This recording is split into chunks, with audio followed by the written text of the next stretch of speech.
Hey people, what's going on? It is the 23rd. The days just fly by. It's Friday evening. And I'm ready to give a review. FPE Records sent me FME music. I just had the sticker. FPE Records sent me a package recently of stuff, and I've been starting to absorb it. And so I can talk about two things today, and I can recommend both. And again, I have to do it honestly. I just cannot fake it, okay? So Matt, who runs FPE Records, sent me this album by Avery R. Young, Tubman, in reference to Harriet Tubman, historic figure.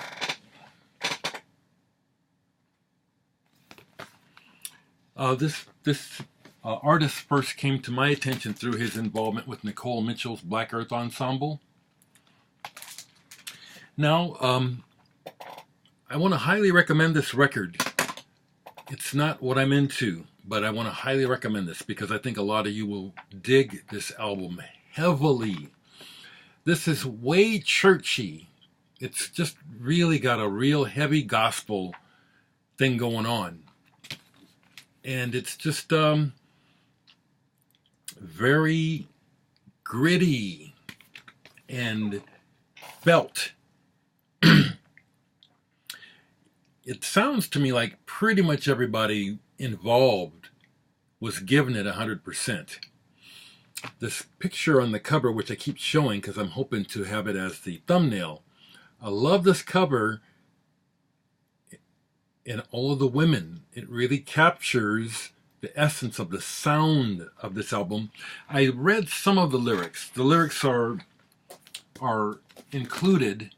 And like I say, the lyrics are just not that important to me, but to people who like this kind of music, in particular, where you're drawn to a real earthy, soulful, church-abound sound, the lyrics are probably going to be important to you. Yeah, and it's almost like it's kind of a, not kind of a, see, I search for words because I'm trying to tell you what my real impression. It's like it's music of today, but his approach to it through this gospel-y thing conjures up the past a lot to me. And then I was looking just now at the words, and some of the phrases that he uses are kind of like things that I heard older people say when I was a kid. I have to say I mean older black people because it is cultural. There are things that are culturally bound as far as expression, Y'all know what I mean. I don't have to read up here and, for example, But Avery R. Young, Tubman. I think this is a really, really strong release from the FPE label. And I encourage you to seek it out and have a listen to it. I've listened to more than Nicole Mitchell. Nicole Mitchell is a force to be reckoned with. She is. Now, I've gotten to one of the cassettes that FPE sent to me. Black Sandwich, Suddenly Wednesday. Isn't that weird how the mind just goes where it wants to go before it's like, oh no, this is where it's supposed to go. Okay. So my initial impression, and I have not paid any attention to the words, is I can be drawn into this sound world, okay? It's a band. I'm gonna have to come back to this. I just played it for the first time either last night or the night before. Got through about half of the first side, was digging the sounds. I can't speak on this yet. I really can't, okay? I told you the other day that I did some trading, and I really didn't get. I only got 2 records, and one of them that I got was this Nuclear Regulatory Commission Reactor. Now, I went ahead and grabbed it, although he wanted more for it than I really think it's worth. But that's what does it matter, really? You know what I'm saying? I did a trade, big deal. The thing that drew me to getting this is the personnel of this band were originally with this hippie commune out of Tennessee called The Farm. And they had a band, the Farm Band. And I met them when they were either touring or just traveling way back in the 70s. And they ended up in Omaha for a while. I don't even remember seeing them play. I think they hunkered down here for a while. I have one of their singles they gave me, and I just hung out with them. I was way into the alternative. Well, it's part of my value system, you know. I was way into the ideals that hippiedom, see, that's not a bad word to me, supposedly espoused, you know. Hippiedom, like a lot of things, are a construct, you know, it turns out, of society. You know, everything seems to be planned. But the idea of breaking away from a culture that is materialistically focused, where it's one that's more focused on life and people and nature, that's what I related to about the hippies. And so the 2 main guys from this band are from the Farm Band, and I met them and hung out with them, partied with them. They're really nice guys. Thomas Dolzer, the keyboardist, and Walter Abido, the guitarist. Now, this album is socially conscious. What they're saying here, this album was made back in the 80s. I'd have to look it up.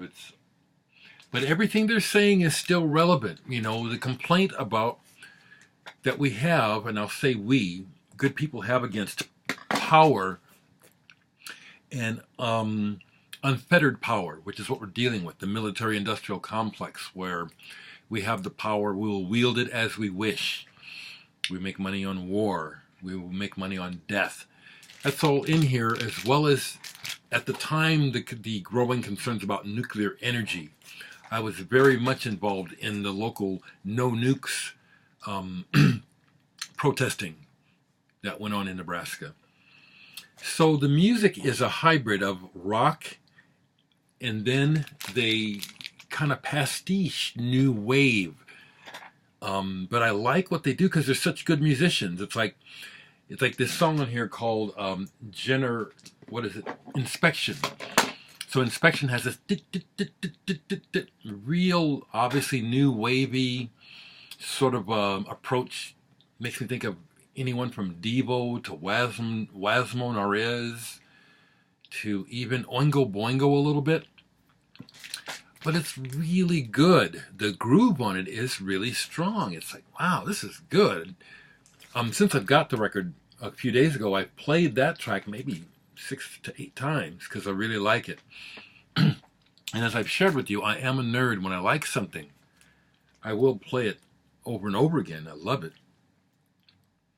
It reminds me to mention an artist that I don't have the record, but I got somehow, she ended up in my recommendations on YouTube, and I love her. Iona Gika from Greece. She's got this tune called Out of Focus on a new album called Thalassa. I haven't seen a copy. The song is haunting, and the video is creepy cool. Iona Gika. If I can remember, I'll put a link below the video. But that's another song that for a couple weeks up until recently, I just had to play it over and over again, you know, and had downloaded the video so I could watch it on the TV. The video is cool. It's dark, though. She's beautiful. Her voice is amazing. And the song is haunting. I love it. A complete aside from talking about this, but just talking about how when I'm listening to music that really hits me, I just put it on repeat. So this is one I got. The other album, I only got 2 records. I put it away let me try to get it here. Come on out, come on out. There it is. Okay, so the other album I picked up is really, it's not that it's a disappointment, because I already knew I didn't really think much of this sound, but it fits in my collection, okay? So Pacific Eardrum is a band that ended up on the Charisma label. I love the label Charisma, but what drew me to wanting to find out about the band was the personnel. Isaac Guillory on guitar, but not really him so much as Dave McCrae, who was in Matching Mole and Quiet Sun. And, you know, I was Jim Cuomo on sax, Joy Yates vocals, okay? I bought this when it came out, sold it, then bought another copy of it. It starts off promising, okay? The way the album starts, the intro to the first song is really promising, but then it goes into a really, in my opinion, shitty smooth jazz song. I mean, shitty. If you guys happen to hear this, it's like, what the fuck? You know?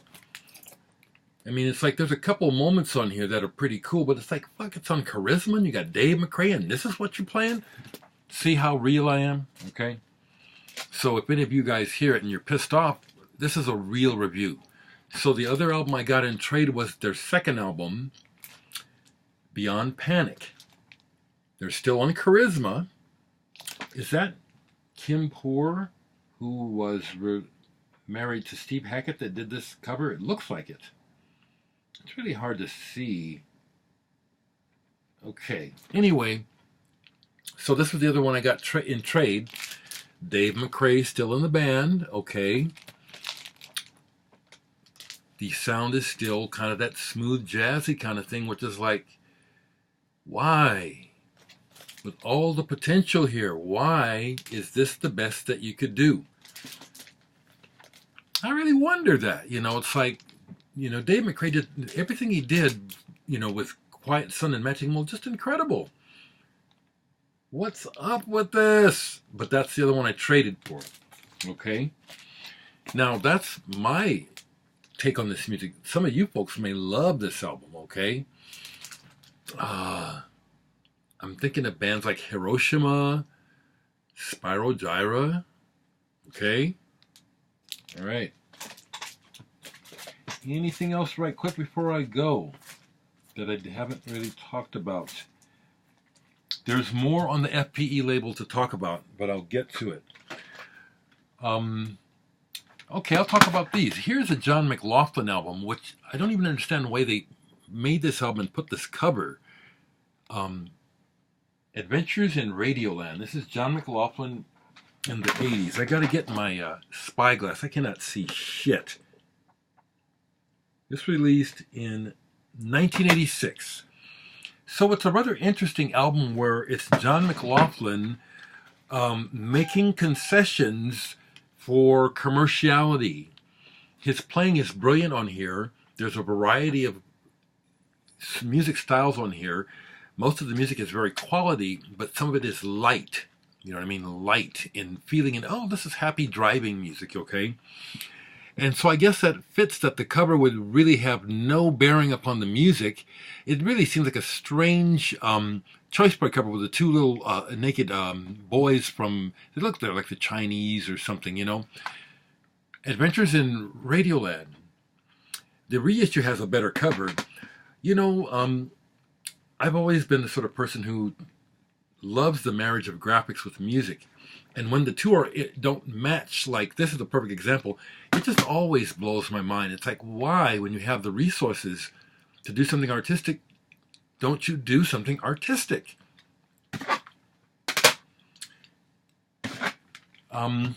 This is a work of mine, Tensegrity. And it's back when I was, this is 2007, when I was just getting into using sampling, but with the idea that I'm going to sample things and take them out of context so much that I don't even remember where I got the sample. And My album Way Stasis, which has been released in Greece on cassette and CD, is from this period. I had found a cover that I hadn't cut out but had printed, so I cut it and just burned up a copy for my... I don't need it, I just did it, you know. But in doing so, I listened to this back, and I'm real happy with this work still. And it's like, for the most part, I cannot identify where any of these sounds came from. Some of them are created by me on synthesizers, my Juno 60 in particular. But mostly this is stuff where I sampled. It's on my Bandcamp page, so you can listen to it, download it there, okay? But this was really enjoyable. That's also my artwork where it's real basic, you know, what Photoshop, where you, as you folks that are good in graphics can see, but it has a good effect, doesn't it? That's a good cover. I like those covers. That streak of green, was good. I say that because, you know, I'm at a point where I'm not concerned about making sure that other people listen to my music.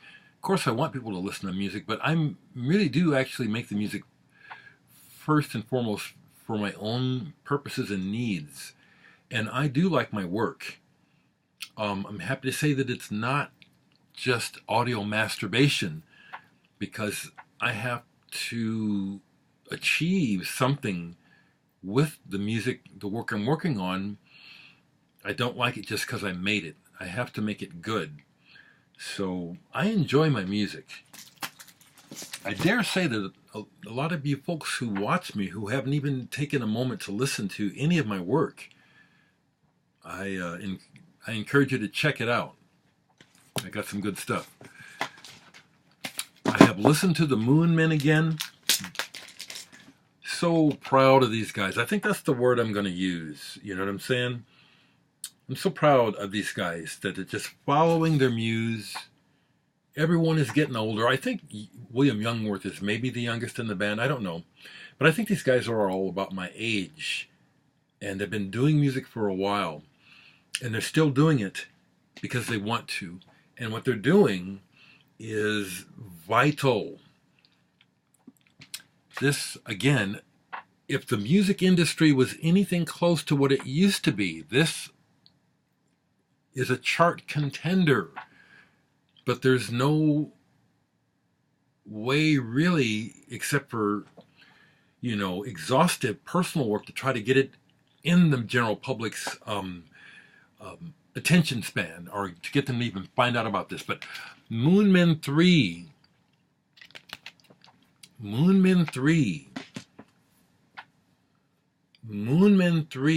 is like an advanced Pink Floyd. You don't sound nothing like Pink Floyd. I think what I'm trying to say is, as creative and as good as Pink Floyd have been at what they do, at their best, Pink Floyd wish that they could do a Bunnymen, much less a Bunnymen number 3.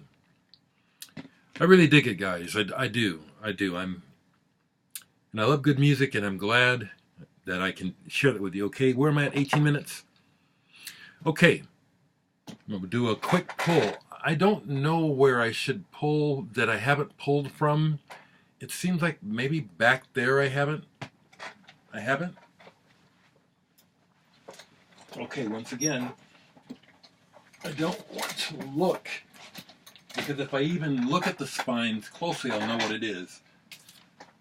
Okay, back this section here.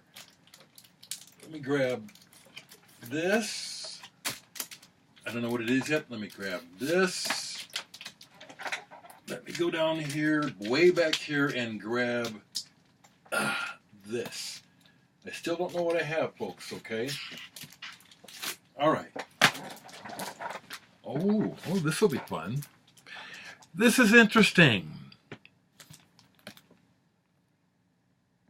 Echoing the Bunnymen, a promise. I just love the synergy of life. What I'm saying is, I've been spending less time online and on Facebook, but I spent a little time last evening on Facebook looking at record posts. And Mark Sanford of the YouTube vinyl community had posted this. I hadn't seen this in a while, but he posted it last night. And I love this. I love the Echo and the Bunnymen, but this is a really strong early single by them, A Promise. So I chimed in on it, and I had an old photo already in the group where I had posted this maybe about 6 or 7 years ago. So I pulled it up and added it as a comment, and then we got into a nice little conversation about how strong this single is. I love that cover too. Echo and the Bunnymen. Promise. That was a really strong time in England for music for me. Punk and post-punk, great bands. Teardrop, it could just go on. You know, even Prague Vec, some of those cool-ass bands. Okay, here's the other one that I pulled. Another band that I totally dig this band. The Dillinger Escape Plan. This is a picture disc of their Calculating Infinity album. And I've only played it a few times because I really like this music, but I don't want to wear the disc out. Supercharged math metal. I got to see them live many years ago before, and when I saw them I said to myself, they're not going to be able to do this for very long. They were completely bonkers. They were like really seriously out of control on stage, and I am certain that back in their heyday those guys were probably injuring themselves almost every night. This is really vital, heavy, intense music. I love this band. Dillinger Escape Plan. Fantastic. This is even the best. The third record that I just happened to pull, it's from my H section. Me. How about that? That's nice synergy, because I've been wanting to talk about my music, because it's like, I'm real proud of this stuff, you know, and I did make it for me, because I really like this music. This is the vinyl version of my second album, Dereck number 2. Do I have a copy right quick? I can just riff on this. You know, yeah, I'll talk a little bit more. I had been involved in music since the 70s, but when Digital Sex broke up, I was ready to quit. I was so angry and so disillusioned and just so depressed. So I didn't stop making music, but I stopped being in bands and stuff for a while. But I was recording at home, and I decided in 2000 that I wasn't done with it. So then I put out Nice on a limited edition CD, and then I started to work on what I thought would be, okay, I got to try to make a real recording. And so I put together Dereck 2 and released this in 2004. This is a hybrid version of it. This is not the one that's out. If you have a copy of this, the picture on the back is not this one. This brown paper is the wrapping on my grandmother's Bible. It's one of the few things that was bequeathed to me from my elders when they died. Family just really didn't have much to leave, you know. But this was the original version that came out in 2004. These are still available. I recommend this. This is good. It is. I rethought it and changed the lineup. So all the songs plus something else, others are on here. I reconfigured a couple of the pieces off of here. I guess you say I remastered them for the album. The picture on the back here is from me when I am about 16 years old. That's my older sister Stephanie and my nephew Kareem. The forlorn look on my face is because I was very depressed at the time and suicidal. At this very time of this picture, I was in a suicidal jag. So I made 250 copies of this, 120 on orange vinyl and the rest in black. I happened to pull a black vinyl. Also, this artwork, I'm going to give props to my older sister Stephanie. my whole family is very talented. So for the vinyl release here, I chose one of my older sister Stephanie's paintings. I love her paintings, and this just, I really think it captures perfectly this album. I was going to show another piece of her work that's in the room here, but there's stuff sitting on it. It's a tray. So that's my older sister Stephanie's artwork. Isn't that just excellent? So, if you have a copy of this on vinyl, you have a collector's item. I bought the master plates for these in case I wanted to have it repressed, but I had a flooding issue here and they got damaged. I don't know if they're usable now. So the copies of this that exist, that's it. So consider yourself very fortunate if you have a copy of this. Okay, folks, I'm appreciating your comments. Now, there's sometimes people make comments as though they talk to me like I'm supposed to know what they're thinking. I can't think of one, but I've had a couple where it's like, I don't know what the fuck you're talking about, you know?